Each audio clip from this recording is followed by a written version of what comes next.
Hello everyone, welcome to my channel. तो चलिए सुनते हैं आज एक हॉन्टेड स्टोरी। मैं अपने ऑफिस के काम से लखनऊ से दिल्ली और फिर दिल्ली से लखनऊ आता जाता रहता हूँ, पर वो रात मेरी आखिरी रात साबित हुई। मैं अपनी मीटिंग ख़त्म करके दिल्ली से लखनऊ वापस अपने घर आ रहा था। मीटिंग 6 बजे ख़त्म हुई तो मैंने सोचा कि इंतज़ार क्या करना, कार से ही तो जाना है, पूरा हाईवे खाली मिलेगा तो मैं जल्दी घर पहुँच जाऊँगा। हालांकि ये मेरा पहला रात का सफ़र था, तो मुझे रात की परेशानियों का कुछ पता नहीं था। इससे पहले मैंने हमेशा दिन में ही सफ़र किया था। खैर, मैं घर जल्दी पहुंच जाऊंगा, इसलिए मैं दिल्ली से डिनर करके निकला। क्या पता रास्ते में कुछ मिले या ना मिले। करीब 9 बजे मैं दिल्ली से चल पड़ा। तकरीबन 1 बजे मैं हाईवे पर पहुंच गया था। पर रात को ये हाईवे बहुत ही वीरान और डरावना लग रहा था। मैं तो हर बार दिन में इसी हाईवे से दिन में आना जाना करता था। आज रात में तो हाईवे का नज़ारा भी कुछ और था। मन में हल्का सा डर था, वो भी इसलिए क्योंकि मैंने ये नहीं सोचा था कि हाईवे इतना शांत होगा। रात का वक्त होने के कारण मैं धीमी आवाज़ में गाना सुनते जा रहा था कि अचानक मुझे दूर एक औरत लिफ्ट मांगती हुई दिखी। उसके हाथ में एक बैग था। मैंने उसके करीब जाकर अपनी कार रोक दी। उस औरत ने लाल साड़ी पहनी थी। गोल्डन कलर की उस साड़ी का बॉर्डर था। वो औरत 5.5 फुट की रही होगी। बाल खुले हुए लंबे लंबे, सर पर बड़ी सी कुमकुम से बनी बिंदी और रेड लिपस्टिक। उसे देखकर डर ही लग रहा था। वो इतनी रात को कौन थी, वो कुछ भी तो पता नहीं था। तभी गेट के शीशे पर दस्तक हुई। मैंने शीशा नीचे किया। उसने कहा, मुझे हाईवे के दूसरी तरफ छोड़ दो। ये कहकर वो पीछे की सीट पर जाकर बैठ गई। मैं, अरे अरे ये क्या? पर वो कुछ नहीं सुनी। मैंने उसके साथ कोई आर्ग्यूमेंट नहीं किया, क्योंकि वो थोड़ी परेशान लगी और उस अकेली औरत को वहाँ छोड़ना भी ठीक नहीं लगा।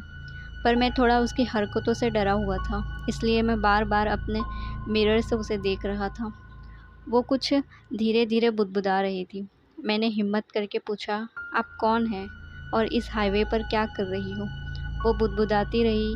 उसने मुझे कोई जवाब नहीं दिया। थोड़ी देर रुककर फिर मैंने पूछा कि आखिर बात क्या है, इतनी परेशान क्यों हो? फिर भी वो बुदबुदा रही थी, कुछ नहीं बोली। ये सब मेरे लिए बहुत स्ट्रेंज था। मैं भी चुप होकर गाड़ी चलाने लगा। 5 मिनट बीते होंगे कि मेरे कानों में आवाज़ आई, तुम्हें इस हाईवे पर गाड़ी नहीं रोकनी चाहिए थी। मैंने तुरंत पीछे मुड़कर देखा तो वही औरत बोल रही थी। मैंने घबराते हुए बोला, तो तुम क्या कह रही हो?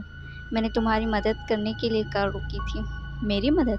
हा हा हा हा, हंसते हुए वो बोली, तुम्हें नहीं पता इस हाईवे पर एक आत्मा है जो इस हाईवे से जाने वाले सभी लोगों को मार डालती है। मेरे तो पैरों तले ज़मीन गायब हो गई।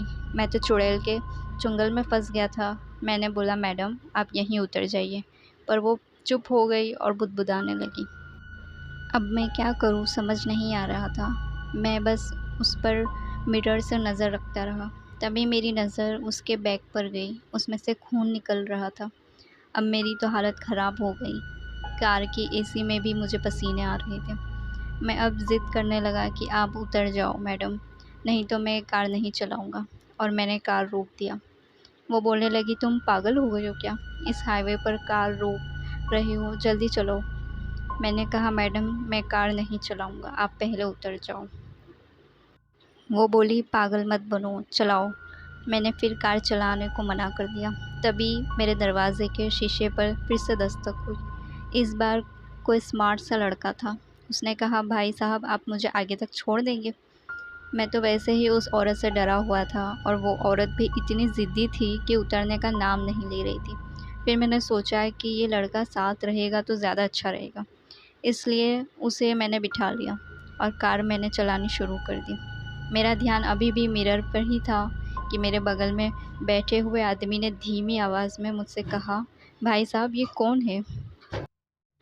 मैंने कहा, मुझे नहीं पता भाई, ये हाईवे पर आके बैठ गई और अब उतरने का नाम ही नहीं ले रही है। तब से पता नहीं क्या बुदबुदा रही है। ओह, आप कहो तो हम दोनों मिलकर इसको उतार दें? मैं भी राज़ी हो गया। मैं तो चाहता था बस किसी तरह भी ये चुड़ैल मेरे कार से उतर जाए। मैंने कार रोकी और उसे ज़बरदस्ती उतार दिया। वो चिल्ला रही थी, तुम बहुत बुरा कर रहे हो, तुम बहुत पछताओगे तुम। पर मैंने उसकी एक न सुनी और उस औरत को वहीं हाईवे पर उतार कर हम दोनों आगे बढ़ गए। उसने बोला थैंक गॉड, अच्छा हुआ वो उतर गई। मैंने भी हाँ में हाँ मिलाते हुए बोला, हाँ भाई अच्छा हुआ। तब से ये मुझे उल्टी सीधी बातें बोल रही थी। उस आदमी ने पूछा क्या बोल रही थी वो? मैंने कहा वो कह रही थी कि हाईवे पर कोई आत्मा है जो लोगों को मारती है। ये कहकर वो हंसने लगा। तभी वो आदमी गुस्से में बोला, वो सही बोल रही थी। क्या? मेरी हंसी अचानक से रुक गई। मैंने कहा क्यों मजाक कर रहे हो भाई साहब? उसने कहा मैं मजाक नहीं कर रहा हूँ, मैं ही वो आत्मा हूँ। मुझे भी इस हाईवे पर एक कार वाले ने मार दिया था। तब से मैं किसी भी कार वाले को ज़िंदा नहीं छोड़ता हूँ। तो वो औरत कौन थी? मैंने कहा।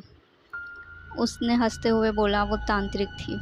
उसके पति को भी मैंने ही मारा था। तब से वो लोगों को मुझसे बचाने के लिए ऐसा करती है, पर मैं उसे कभी सफल नहीं होने देता हूँ। हा हा हा। तुम झूठ बोल रहे हो ना मुझे डराने के लिए? मैंने कहा। नहीं, आत्माएं कभी झूठ नहीं बोलती, उसने कहा। तो फिर वो क्या बुदबुदा रही थी? मैंने पूछा। हा हा हा हा हा। वो बुदबुदा नहीं रही थी, वो मंत्रों के जाप से मुझे उस कार से दूर रख रही थी। पर जब तूने कार रोककर उसको निकालने लगा तो उसका ध्यान मंत्रों से हट गया और मैं तुम्हारे साथ कार में आ गया। हा हा हा हा। हंसते हुए उस आदमी ने मेरी जान ले ली और अब मैं भी एक आत्मा हूँ।